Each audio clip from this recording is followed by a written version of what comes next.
Hello, আসসালামু আলাইকুম। Welcome back to my new another blog. তো আজকে সকাল থেকে আমার ব্লগটা শুরু করলাম।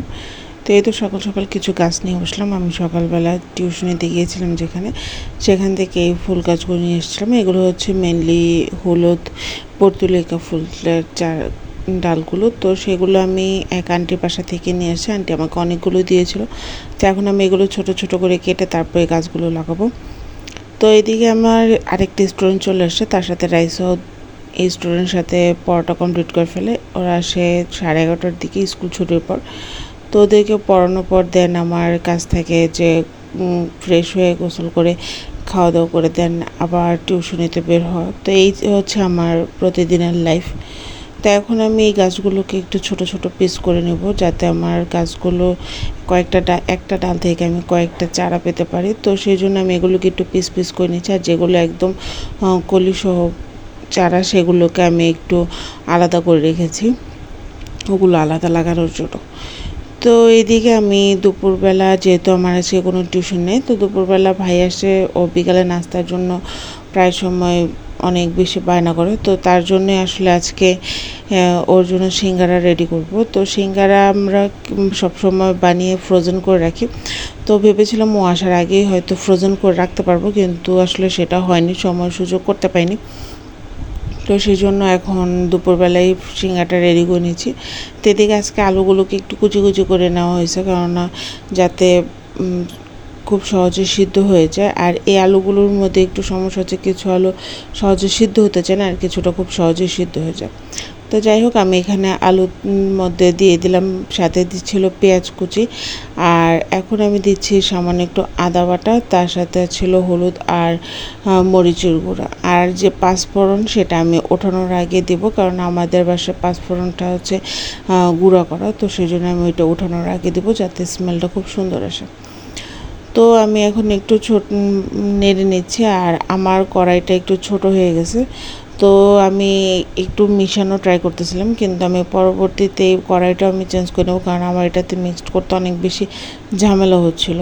তো এই তো এখানে আমি স্বাদ মতো লবণ দিয়ে দিলাম, আর লবণের পরিমাণটা কিন্তু বুঝে দিতে হবে। তা আমি তো কড়াইটা চেঞ্জ করে নিলাম। তো আলুটাকে আমি কিছুক্ষণ তেলের মধ্যে নেড়ে আমি একটু ভাজা ভাজা সিদ্ধ করে নিলাম। তো এখন আমি সামান্য একটু পানি দিয়ে দিলাম। পানি দেওয়ার কারণে আলুটা একটু জুসি জুসি থাকবে। তো সেজন্য আমি আলু দিয়ে এখন এটাকে ঢেকে অল্প আছে, খুব অনেকটা সময় নিয়ে আমি এটা রান্না করবো, যেহেতু অনেকগুলো আলু, তো সেগুলো আমাকে একটু সময় নিয়ে রান্না করতে হবে। আর আজকে আলুটাতে আমি অ্যাড করেছিলাম ম্যাজিক মশলা। ম্যাজিক মশলার সাথে ছিল পাঁচফোড়ন, আর হচ্ছে একটু জিরা গুঁড়া। তো সেই ভিডিওটা আসলে করতে আমার মনে ছিল না, কিন্তু তারপর আমি বলে দিলাম যে আমি কী কী দিয়েছি। আর এই ম্যাজিক মশলাটা অ্যাড করলে, ম্যাগির যে ম্যাজিক মশলা, সেটা অ্যাড করলে আসলে অনেক বেশি টেস্ট হয়, আর ফ্লেভারটা অনেক সুন্দর আসে। তো এদিকে দেখলাম যে আম্মু অলরেডি আটা গুলে তারপর সেগুলো দিয়ে লিচি কাটা শুরু করে দিছে সিঙ্গারার জন্য। তো আমি ভেবেছিলাম যে সেটাও আমি ভিডিও করব। তো এখানে আম্মু তেলের সাথে সামান্য একটু লবণ দিয়ে আটাটাকে ডো করে নিছে। আমরা নর্মালি যেভাবে পরোটার জন্য আটা ডো করি, সেরকমভাবে আটাটা ডো করছে। ডো করে দেন এটাকে 1 ঘন্টা রেখে দিয়েছিল। তো এখন 1 ঘন্টা পর ভালোভাবে এটাকে মথে তারপরে যে এখন সিঙ্গারার শেপ দিয়ে নিচ্ছে। তো এখন এগুলো আমাকে কয়েক পিস করে দিবে, যাতে আমার আলুটা সিদ্ধ হওয়ার পর অনেকগুলো একসাথে হয়ে যায়। আর আলুটা আসার পর আমি জাস্ট সিঙ্গারাটার পুরটা ঢুকে তারপর আমি সিঙ্গারা শেপ দিতে পারি। তো সেই জন্য আমি এগুলো কেটে সব কিছু রেডি করে দিয়েছিল। তো এই তো এখানে একটা লেচি থেকে কিন্তু 2টা সিঙ্গারা হয়। তো 2টা পিস করে দিচ্ছে, করে দানাগুলো একটা একটার সাথে ভালোভাবে আটা মিক্সড করে এগুলোকে রেখে দিচ্ছে, যাতে একটা একটার সাথে মিশে না যায়, যেহেতু পানি দিয়ে গোলা হয়েছে, নর্মাল পানি, সেই জন্য। তো এই তো আমার কিন্তু আলুটা সিদ্ধ হয়ে গেছে। আমি এটার সাথে সামান্য কিছু গাজর অ্যাড করেছিলাম। তো এই তো আমি আলুটা পুরোটাকে ঠান্ডা হতে দিলাম। আর এদিকে যে আম্মু অনেকগুলো সিঙ্গারার লেচি রেডি করে দিয়ে গেছে। এখন এগুলোকে আমি ভালোভাবে আলুটা ঠান্ডা করার পর দেন আমি পুরোটা ঢুকিয়ে সিঙ্গারাটা রেডি করব। তো এই তো আমি সিঙ্গারার যে শেপটা, সেই শেপটাই আমি এখন দিচ্ছি। আর আমার কাছে এই শেপটা খুব ইজি মনে হয়, তো আমি সেই জন্য আসলে এই শেপটা দিয়ে আমি সিঙ্গারাটা রেডি করি।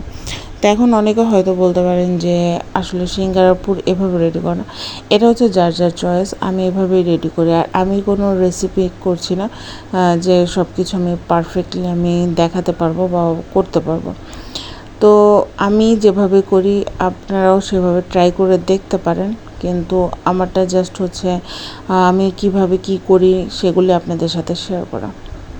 তো এই তো পুরগুলো ঢুকিয়ে আমি হাত দিয়ে ভালোভাবে চেপে চেপে পুরটাকে ভিতরে ঢুকিয়ে এখন আমি সিঙ্গারার বাহিরের যে অংশটা সেটাতে আমি ভালোভাবে পানি দিয়ে তারপর আমি দুই পাশটা টেনে আমি লাগিয়ে দিলাম যাতে সিঙ্গার পুরটা বের না হয়।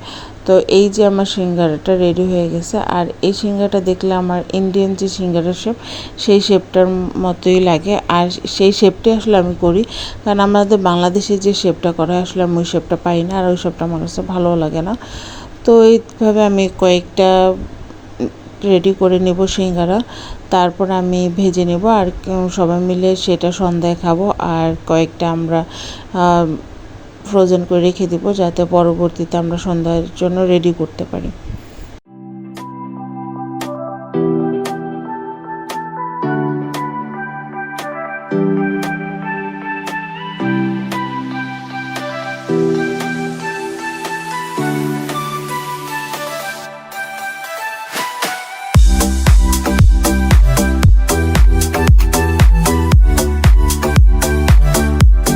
এইভাবে আমি কয়েক পিস সিঙ্গারা বানাবো, বানানোর পরে এগুলোকে আমি ডিপ ফ্রিজে সংরক্ষণ করার জন্য এভাবে রেখে দিব। দেন এগুলো একটু শক্ত হয়ে গেলে তারপর আমি বক্সে করে রেখে দিব। তো এইভাবে আমি কয়েক পিস সিঙ্গারা বানিয়ে বানিয়ে ফ্রিজে রেখে আমি শক্ত করে নিয়ে দেন বক্স করতেছিলাম। তো তারপর কিছু সিঙ্গারা আমি তেলে ভাজার জন্য দিয়ে দিলাম, আর এগুলোকে আমি অল্প আঁচে ভাজতেছিলাম যাতে কালারটা খুব সুন্দর আসে আর একদম পারফেক্টলি ভাজা হয়। তো এই যে এখানে আমি সিঙ্গারাগুলোকে ভেজে নিয়ে আসছি, এখন এগুলোকে আমি আপনাদের সামনে ভেঙে দেখাবো। আর এটার টেস্টে কিন্তু অসম্ভব মজা ছিল, যেহেতু ম্যাজিক মশলা অ্যাড করা হয়েছে। ম্যাজিক মশলার কারণে যে কোনো খাবার আসলে অনেক বেশি টেস্ট হয়, ফ্লেভারফুল হয়। তো এই তো আমি একটা সিঙ্গারা আপনার সঙ্গে ভেঙে দেখে একদম পারফেক্টলি একটা সিঙ্গারা, আর সিঙ্গারাগুলো মাত্র চুলা থেকে নামানোর কারণে প্রচণ্ড গরম ছিল, তো সেই জন্য ধরাও যাচ্ছিল না। তো যাই হোক, এখন আমি সিঙ্গারাগুলোকে খাবো, আর আমি সিঙ্গারাগুলো খাওয়ার জন্য পেঁয়াজ নেবো। আর সিঙ্গারার সাথে কাঁচা পেঁয়াজটা কিন্তু অনেক বেশি ভালো লাগে, তো আমি কয়েক পিস কাঁচা পেঁয়াজ নিয়ে নিচ্ছি, সেগুলোর সাথে আমি সিঙ্গারাগুলো খাবো। তো এই ছিল আমার আজকে ব্লগ। কেমন লাগলো অবশ্যই কমেন্ট করে জানাবেন, লাইক ফলো শেয়ার করতে ভুল করবেন না। ইউটিউব চ্যানেল থেকে দেখলে অবশ্যই সাবস্ক্রাইব করবেন, আর ফেসবুক পেজ থেকে দেখলে অবশ্যই ফলো দেবেন।